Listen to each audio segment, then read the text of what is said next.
यार दोस्तों, आज आपका बहुत बहुत स्वागत है हमारे इस यूट्यूब चैनल पे। तो चैनल पे नए हो तो चैनल को लाइक, सब्सक्राइब और शेयर करो। इसके साथ ही बेल आइकन का बटन दबा दीजिए ताकि आपको रेगुलर नोटिफिकेशन मिल सके। तो दोस्तों, आज की इस वीडियो में बहुत इंटरेस्टिंग और शानदार टॉपिक पढ़ेंगे, चुनाव और प्रतिनिधि के बारे में। तो आशा करता हूँ मेरी ये वीडियो आपको काफ़ी पसंद आएगी। इसके साथ ही ज़्यादा समय न ख़राब करते हुए स्टार्ट करते हैं आज का ये टॉपिक, चुनाव और प्रतिनिधि। चुनाव, सबसे पहले हमें समझना होगा कि चुनाव का अर्थ क्या होता है। चुनाव का अर्थ को समझेंगे, चुनाव का अर्थ, फिर उसमें अप्रत्यक्ष और प्रत्यक्ष चुनाव समझेंगे। चुनाव अप्रत्यक्ष लोकतांत्रिक व्यवस्था में जनता जिस विधि द्वारा अपने प्रतिनिधि चुनती है उसे चुनाव निर्वाचन कहते हैं। प्रतिनिधि अप्रत्यक्ष लोकतांत्रिक व्यवस्था में जनता जिस व्यक्ति का चुनाव करके सरकार में, संसद, विधानसभा में भेजती है उस व्यक्ति को प्रतिनिधि कहते हैं। वो जनता द्वारा चुना हुआ प्रतिनिधि होता है, जो जनता का प्रतिनिधित्व करे तो प्रतिनिधि कहते हैं।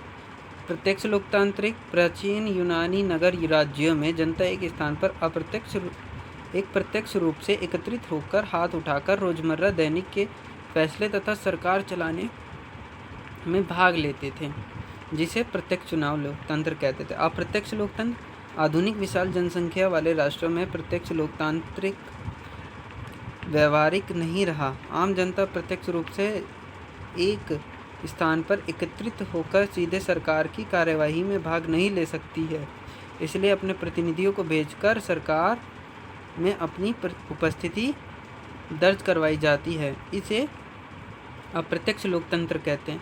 चुनाव और लोकतंत्र। चुनाव और लोकतंत्र एक सिक्के के दो पहलू हैं। लोकतंत्र चुनाव के बिना अधूरा है तो चुनाव लोकतंत्र के बिना महत्वहीन है। भारत में चुनाव व्यवस्था। भारतीय संविधान में चुनावों के लिए कुछ मूलभूत नियम, कानून एवं स्वायत्त संस्था के गठन के नियमों को सूचीबद्ध कर रखा है। विस्तृत नियम, कानून, संशोधन, परिवर्तन का काम विधायिका को दे रखा है।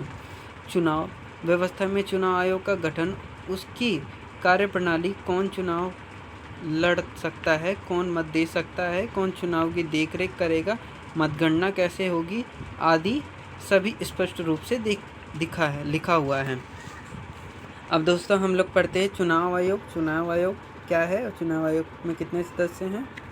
भारत में स्वतंत्र एवं निष्पक्ष चुनाव करवाने के लिए 3 सदस्यीय चुनाव आयोग हैं, जिसमें एक चुनाव मुख्य चुनाव आयुक्त तथा 2 अन्य चुनाव आयुक्त होते हैं। देश के प्रथम चुनाव आयुक्त श्री सुकुमार सेन थे। सर्वाधिक वोट से जीत की प्रणाली, यानी कि जो सबसे आगे वही जीतेगा। इस प्रणाली को भारत ने अपनाया। इसमें सबसे अधिक वोट पाने वाला विजयी होगा, चाहे जीत का अंतर 1 वोट ही हो। समानुपातिक प्रतिनिधित्व प्रणाली। इस प्रणाली में प्रत्येक पार्टी चुनाव से पहले अपने प्रत्याशियों की एक प्राथमिकता सूची जारी कर देती है और अपने ही प्रत्याशी को इस प्राथमिकता सूची से चुन लेती है। जितनी सीटों का कोटा उसे दिया जाता है।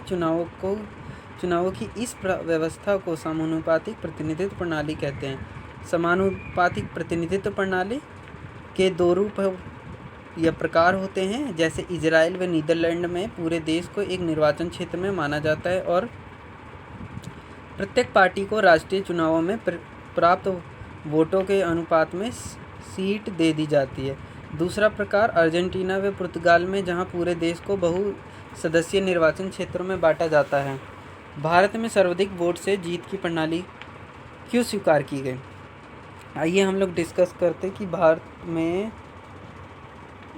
में सर्वाधिक वोट से जीत प्रणाली क्यों स्वीकार की गई, इसके बारे में हम डिस्कस करते हैं। ये प्रणाली सरल है उन मतदाताओं के लिए जिन्हें राजनीतिक एवं चुनाव का ज्ञान नहीं है। चुनाव के समय मतदाताओं के पास स्पष्ट विकल्प होते हैं। देश में मतदाताओं को दलों की जगह उम्मीदवारों के चुनाव का अवसर मिलता है, जिनको वो व्यक्तिगत रूप से जानते हैं। निर्वाचन क्षेत्रों का आरक्षण। भारतीय संविधान द्वारा सभी वर्गों को संसद में समान प्रतिनिधित्व देने के प्रयास में आरक्षित निर्वाचन क्षेत्रों की व्यवस्था को अपनाया गया है। इस व्यवस्था के अंतर्गत किसी निर्वाचन क्षेत्र में सभी मतदाताओं वोट तो डालेंगे, लेकिन प्रत्याशी केवल उसी समुदाय या सामाजिक वर्ग का होगा जिसके लिए सीट आरक्षित है। अब आइए डिस्कस करते सार्वभौमिक वैश्य मताधिकार। किसी जाति, धर्म, लिंग व क्षेत्र के भेदभाव के बिना सभी 18 वर्ष से ऊपर आयु वर्ग के नागरिकों को मत देने का अधिकार। चुनाव सुधार। चुनाव की कोई प्रणाली कभी आदर्श नहीं हो सकती, उसमें अनेक कमियां और सीमाएं होती है। लोकतांत्रिक समाज को अपने चुनावों को और एक अधिक स्वतंत्र और निष्पक्ष बनाने के तरीकों को बराबर खोजते रहना पड़ता है, जिसे चुनाव सुधार कहते हैं, जिसे भारत में आपराधिक प्रवृत्ति के लोगों को चुनाव लड़ने पर प्रतिबंध या फिर चुनाव लड़ने के लिए कुछ अनिवार्य शिक्षा योग्यता निर्धारित करना। आशा करता हूँ मेरी ये वीडियो आपको काफ़ी पसंद आई होगी, जो कि चुनाव और प्रतिनिधित्व के बारे में थी। इसके साथ ही नेक्स्ट वीडियो में मिलेंगे नेक्स्ट टॉपिक के साथ। तब तक के लिए जय हिंद, जय भारत।